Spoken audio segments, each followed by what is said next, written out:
Hello guys! Magandang hapon sa inyo lahat. I am Chinurgas from Masugri Channel, a faith healer o Zumatarder. So ngayong hapon na to, talakayin natin ano kaganapan sa buhay. This is something a weekly pasilip, no?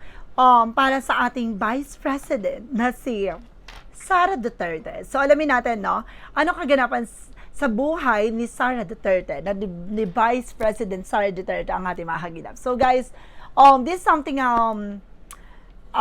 kumbaga neutral tayo ha. Hindi tayo bias. So it means hindi tayo contradicting. So this is something na parang lahat ng to ay maaring para sa gabay lamang, na parang gabay lamang to, hindi to para siraan, something like that, no? Parang sinasabi dito na kung ano man yung bagay na ating mababasa, yun lamang po ang aking bibigkasin at ang aking sasabihin.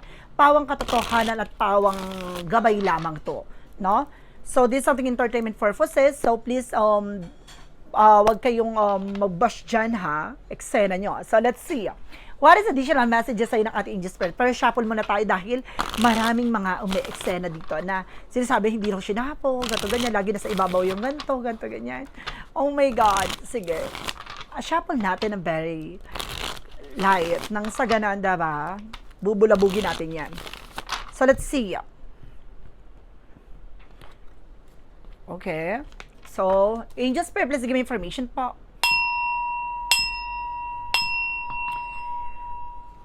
Angel spirit, please give me information. Bigyan mo ka ng mensahe at kaganapan sa buhay at kaganapan ngayon po. No? Ano mangyayari ngayong linggong to? Ngayong linggong to, ano pang mga magaganap no, sa mga susunod na araw, sa mga susunod na buwan, ano mga kaganapan sa buhay no, ni BP Sara Duterte ang ating mahagilap. Angel spirit, please give me information po. So there's a Ten of Pentacles. So this is something about sa finances. So this is something long term. No, this is something long term about sa finances. This is something a family. No, this is something parang kumbaga meron silang inheritance, no? Meron silang about sa mana, about sa pera, ganto ganyan, no? Let's see. Clarify pa natin 'yan. So, there's something guys with the Two of Pentacles. Maging balance siya. So, magiging balance na siya ngayon. So, kumbaga, ko-control niya na yung situations ngayon. So, magiging balance na siya sa time. So, mamamanage niya na maayos yung situations niya ngayon. No, especially pagdating sa finance. So, ibig sabihin, may mga bagay siyang ayusin na. No, at the same time, there's an Ace of Cups. So, there's something in new love. Ay, may bagong pag-ibig na darating sa kanya. No? May offer sa kanya with a love offer. Totoo ba? Let's see. So, there's something the Seven of Pentacles with the harvest time. So, ano man yung bagay na kanyang ginawa, pinagtrabawan, pinaghirapan, there's something, the harvest moment. No, there's a harvest time. So, kung ano man yung bagay na kanyang pinagpursigihan, pinagsakripisyohan, there's a possible na anihin niya ito. No, at the same time, there's something with the Five of Pentacles. So, there's something financial loss, financial crisis. So, makaranas siya ng, kumbaga kagipitan, maraming kagastusan na maaring maganap. So, meron part dito na parang parang may hirapan siya no sa finances. So maaring may related na maaring may ilabas siyang pera, ganon, no? Malaking pera no maaring mawala sa kanya. So mag-ingat po siya. Let's see. And there's something the Two of Cups. May partnership talaga. So mag-ingat din siya no, sa mga pag-transactions, no, sa mga taong nakakasalamuhan niya, yung mga taong pagkakatiwalaan niya, no? I feel something related about sa pera. So mag-ingat po siya sa mga transactions, no? And there's a Ten of Pentacles. Alamin natin what is the Ten of Pentacles. So there's something a Three of Cups. Celebration coming in. So may mga celebration dito. Now, there's a group of people na there's a social friend, something like that. Maaring meron siyang dadaluhan dito na parties, birthday. Let's see additional messages. Hindi nawawala yung birthday party. So, oh my God. Now, there's something guys sa parang may family gathering talaga. Now, there's a shrine card with confidence. So, kailangan niya lakasan ng loob niya, maging matapang siya. So, maging balance siya sa mga decision niya, sa lahat ng bagay na gagawin niya. No, there's something, guys, with the Eight of Wands. So, there's a past communication, past moment. Magkakaroon ng changes sa development. Some of, maaaring makakatanggap siya ng tawag, phone call, messages, and transactions. Now, let's see what is additional messages. Revisit with the Four of Cups. No, basta pag-iisipan niya mabuti bawat action and decision niya, ha. So, may mga bagay dito na kailangan niya pag-isipang mabuti. Hindi siya pwedeng ura-urada. Kailangan aalamin niya. No, ano man yung bagay magiging consequences ng action na to or decisions na to. Additional messages. And this is something the Queen of Wands. May confident talaga. So, kailangan niya maging matapang, maging malakas dito. No? Kumbaga, may bagay siya dito kailangan panindigan, panghawakan, no? Lalo-lalo na sa pera, no? May bagay siyang kailangan i-clarify dito. Magdating sa finances, baka yung pala, no? Meron, kumbaga, maluloko siya dito about sa pera o mayroong kagastusan na maaaring mailabas sa kanya. So, kailangan niya maging malakas ang pakiramdam. Ganon. At the same time, there's the Hierophant, something, a religious factor. There's something education. So, ibig sabihin matuto siya, no, sa mga bagay na pinagdadaanan niya. Lalo-lalo na sa partnership. Mag-ingat siya sa mga taong nakakasalamuhan niya, ha? Sa mga taong pinagkakatiwalaan niya. So, kumbaga ngayon matuto na siya. Parang meron tao dito naglaglag sa kanya. Or meron taong maglalaglag sa kanya, kailangan mag-ingat siya. So, parang meron taong maninira talaga sa kanya dito. So, let's see what is the Ten of Pentacles because the Three of Cups. Represent, guys, with the Fool cards. So, see, this is something a leap of faith. So, talagang susubukan din ang kanyang paniniwala dito or may mga tao dito na maaring kukunin niyang kanyang tiwala, no? This is something of family related. Ooh. Let's see what is additional messages. And this is something that you Pentacles for collaborations. No, kailangan na maging balanse siya sa mga dadaluhan niya, sa mga pupuntahan niya. What is additional messages? Huwag siyang pala decision, ha? Huwag siyang pumupunta basta-basta. And this is something the Devil card. Ooh, there's something devil. No, this is something na hidden intention. So, mag-ingat tayo, no? Lalo-lalo na mag-ingat siya sa kanyang travel, sa kanyang mga pupuntahan. No, mayroon ditong, meron parang tukso, parang mayroon sa kanyang magbibigay ng informasyon. So, parang kailangan mag-ingat siya. May offer siyang matatanggap dito na informasyon, no? Basta mag-ingat siya. Kasi parang, may matatanggap siya ng bagay na parang ikapapahabak siya dito. Kailangan mag-ingat po siya sa mga tatanggapin niyang mensahe or paniniwalaan niya. Mag-ingat siya dito. And this is something the Three of Swords. This is something recovery from the pain. So, makaka-recover na siya, no, sa lahat ng mga naranasan niya. Maraming evil eye. Maraming mga mata sa paligid niya na nakatingin sa kanya. Now, there's an Eight of Cups. There's something moving forward. So, dapat na siyang dapat na siyang mag-move on or may mga bagay dito na unti-unti siya makaka-move on. No? Kailangan niyang tutukan ano ba talaga yung priorities niya sa ngayon. At the same time, there's a Knight of Cups. Now, there's an offer. May offer talaga. So, kailangan niya pakakatandaan tong offer na to. No, wag siyang basta-basta kumbaga tumatanggap. Kasi parang nangyari na to sa kanya No, parang ano siya pinasakay siya, something like that, parang pinaniwala siya. So, parang mayroong backstabbing talaga na naganap. Additional messages. So, kanina may nagtatanong, ay sa mga message sa akin, may magtatanong kung mananalo ba siya, kung tatakbo siya sa 2028, diba? 2028, tama ba ako? Alamin natin yun, no? And there's a Wheel of Fortune with the turning back. So, mayroong bagay na papabor din sa kanya. No, may bagay dito na parang papabor na sa kanya at iikot ng kapalaran. No, let's see. And this is something the King of Cups. Now, there's something devoted, supportive. No? And of course, sinasabi dito yung tatay niya very supportive sa kanya. At the same time, kinaklarify about dito sa parang pareha sila, no? Vice versa, parang pinoprotection at pinapangalaga nila isa't isa. So, may nilalakad din talaga, no? About sa paper. Kailangan niya lang talagang, maging kalmado, no? Sa mga gagawin niya. So, there's a possible na dapat na-approve din yung pag-uwi ng tatay niya nga lang na-decline dahil gawa ng kanyang pagiging aggressive. So, kailangan mag-ingat siya. Additional messages. And there's a Star card, healing recovery. Makaka-recover din to. No? Ano man yung bagay na kanyang hihilingin, ano man yung bagay na kanyang ilalapit, no, sa ating pong may kapal, kumbaga ibibigay sa kanya. So, kailangan maging maayos siya. Kumbaga may something na parang may bagay negative na hinihingi So, mag-ingat po tayo sa paghiling po Kasi there's a star and the star. There's a devil and of course there's a star. Na parang may hinihiling na hindi dapat. So, kailangan mag-ingat, no, sa mga binibitawan nating salita. No, mag-ingat po siya. And there's something that's seven of swords. There's a sneakiness. No, there's a cheating, lying. So, meron tao dito nagsisinungaling sa kanya. Mag-ingat siya. No? Mag-ingat siya sa mga taong nakakasalamuha o makakaharap niya. Now, there's something the six of cups, especially with a friend of yours. So, maaaring ka mag-anak.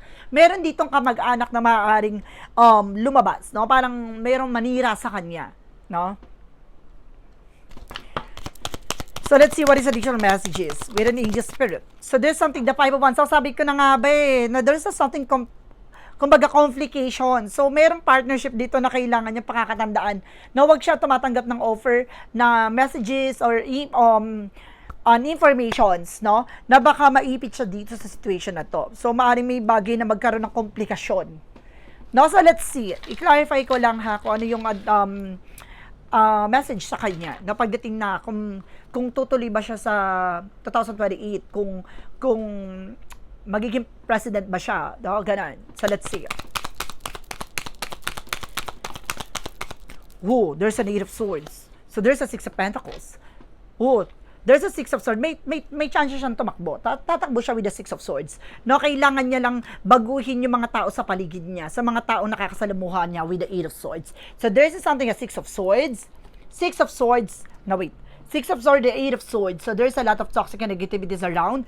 No, kailangan niya makawala dyan from toxic environment. And there's a Six of Pentacles. No, parang meron ditong, kumbaga, may offer na may tutulong sa kanya dito with the support something charity, para may tutulong sa kanya, no, sa pagtakbo niya. There's a possible, no, na manalo siya if ever. So let's see kung may mananalo ba siya or something. Oh, there's something with the perfect timing. So parang there's a possible na magkaroon ng problema pa, no? Parang tulad ng sinasabi ko sa unang natin na maaaring ma-delay, so there's a possible talaga. There's a divine intervention. Kailangan niya munang matanggal yung mga bigat or kailangan niya linisin muna yung mga problema sa ngayon. So may mga bagay siya na kailangan talagang tanggalin. May mga toxic negative na nahahatak siya. So ibig sabihin may mga chika, may mga parang bumubulong sa kanya, no? So, let's see. Additional messages tayo. Ano pang mga kaganapan dito kay BP Sara ang ating mahagilap?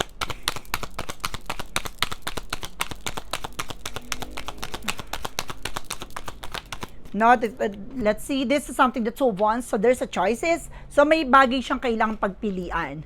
No, may mga bagay na kailangan niya maging wais sa pagpili. No, and there's a Knight of Wands. So, kailangan niya magtiyaga, magpatuloy, at the same time, no, pagmasdan yung mga bagay o tao sa paligid niya. No, there's something, the world, no, lalo-lalo na sa ibang bansa. So, this is something, maaring, kumbaga, meron siya ditong kailangan ayusin, no, magtiyaga lang siya, no, sa kanyang ginagawa, no, with an international.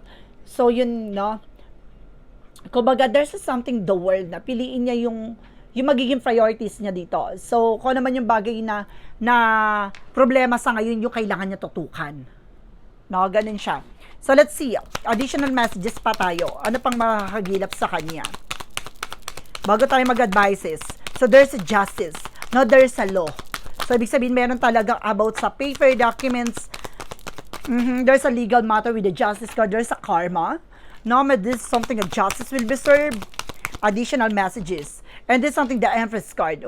There's something, a retreat, disconnect from the world.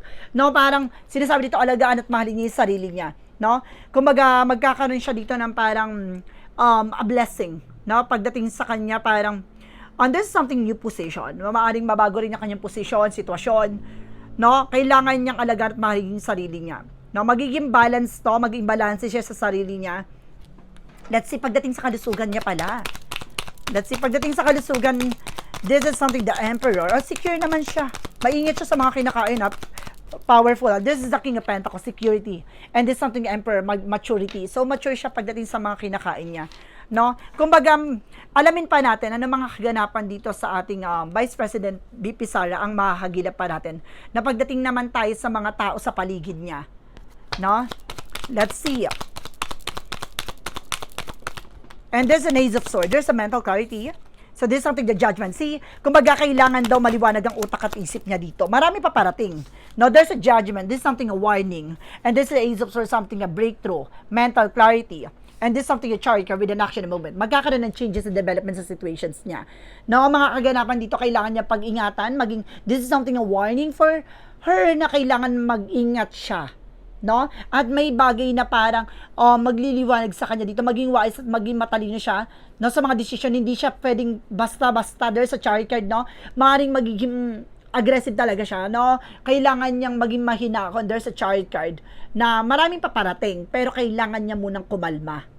No, pag-isipang mabuti ang kanyang gagawin, pinapaalalahanan siya na bawat gagawin niya, pag-iisipan niya, magiging matalino siya sa mga sasabihin niya. No, yun yung bagay na kailangan niyang pag-ingatan. No, baka may bagay siya na mababanggit, no, or masasabi na hindi dapat, ganon. So, kailangan maging secure siya sa mga sasabihin niya. What is the magic of her messages? And this assertiveness, everything will be okay. So, ibig sabihin dito, everything is okay. So, ibig sabihin dito, lahat ng bagay dito may magandang dahilan. So, may magandang ibig sabihin. There's an assertiveness. No, kung ano man yung bagay na pinaniniwala niya, stand up for your beliefs. So, ibig sabihin dito, alam niya sa sarili niya kung ano man yung bagay na pinaniniwalaan niya, ano man yung bagay na kailangan niyang gawin. Alam mo, I feel something about dito kay BP Sara na there's something na good talaga. Nga lang, kumbaga nasusulsulan lang siya ng mga tao sa paligid niya. No, may bagay dito na parang merong tao, no, na parang nagdidikta or nagsasabi sa kanya kung anong gagawin niya, gato ganyan. Kumbaga yun parang, kumbaga sisira sa kanya. So, kailangan mag-iingat po siya sa mga sasabihin, no? Kasi there's something a 6 o'clock kanina na sense ko eh. Parang merong a friend or something, a person na related sa kanya. Let's see, gusto ko pag with additional messages. So, there's a faith. No, there's a divine intervention. Ngayon pa lang may paalala na. No? Kumbaga, magbalik loob, manampalataya at magtiwala. No? At the same time, this something, a comfort zone, kailangan niya makawala sa mga bagay na kinakatakutan niya. So, let's see what is the synchronicities. For synchronicities, guys. And there's a trust. No, there's a trust. No, kailangan niya magtiwala. There's a trust. And there's something speaking truth. O, talagang, alam mo, sa unang natin, 'di ba? Sa unang weekly pasilip natin, may speaking truth talaga. Meron talagang malalantad na katotohanan eh. No, mismong parang merong bagay na masasabi or merong magsasabi ng katotohanan dito. No, magtiwala lang siya. Lahat ng bagay na to ay maaring malantad ang katotohanan. Huwag siya mag-alala. Let's see what is Archangel Michael. Kung may maninira sa kanya, no, maaring maklarify ito na hindi talaga siya yung mismong nagsabi, no? Parang hindi talaga siya yung sa kanya nang galing yun. Parang ganun. Archangel Michael. Ang message ni Archangel Michael is something, keep your eyes on your target and tension. So, kailangan niyang tutukan na ba talaga yung target and tension niya. Yun yung kailangan niya i-priorities ngayon. So, parang nawawala siya sa alignment eh. No, kailangan niyang tutukan kung ano ba yung priorities niya. What is the Jesus loving quote said? All things whatsoever you shall ask in the prayer, believing you shall receive. So, ano man daw yung pinagdadasal? Ito yung sinasabi, kung mag-ingat sa mga pagdadasal eh. So, sa mga bagay na hinihiling. No, dahil sinasabi ng ating Panginoon with the Jesus loving quotes, all things whatsoever you shall ask in the prayer, believing you shall receive. See? Ano man yung bagay na pinagdadasal, yun yung bagay na bumabalik.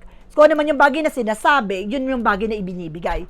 Mag-ingat tayo, no, from the words, no, yung mga salitang binibitawan, maaaring yun yung bagay na bumalik sa atin. So, mag-ingat po tayo. So, let's see what is additional messages with an angel's number. Bilang na yung balahibo ko dun sa way na yun, ha. So, sinasabi kay BP Sara na mag-ingat siya sa mga salita niya. No? Kasi there's something, magic words eh. Talagang mahirap, no? And of course, there's something at 10:1, there's a starting over. No, happiness is linked to self-expression, growth, and experience. Learning from failure is the key. Happiness is a real, possible, and around. Understand it's a process and pursue of it. Joy is a fluid. It is the little things and the big ones. Fail are fun, start fresh. So, kumaga wag siyang sumuko, no? Sumubok siya ng sumubok, no? Handa siya dapat matuto sa mga pagkakamali niya.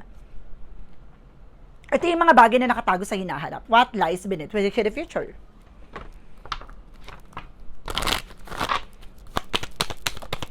Oh, there's a game over. No, may bagay na matatapos na. There's a game over. One more card, no? Oh my God. Binigay agad. There's something kick to the crab. May kailangan siyang alisin dito sa situations niya. Mayroon tao na kumbaga bumubuyo o bumubulong sa kanya or kumbaga kung anong sinasabi na parang ikapapahamak niya, mag-ingat siya. Just a kick to the crab. Kailangan niyang alisin yung tao na yun. No, may mga chika na hindi totoo. Ganon. So, let's see what is clarifying for your life situation sa buhay niya, sa sitwasyon niya ngayon. Anong mga kaganapan na mabibigyan ng advices at makaklarify sa kanya. And of course, this is something as seek clarity. So, unti-unti magbibigay liwanag, no? Sa kanyang tinatahak na landasin.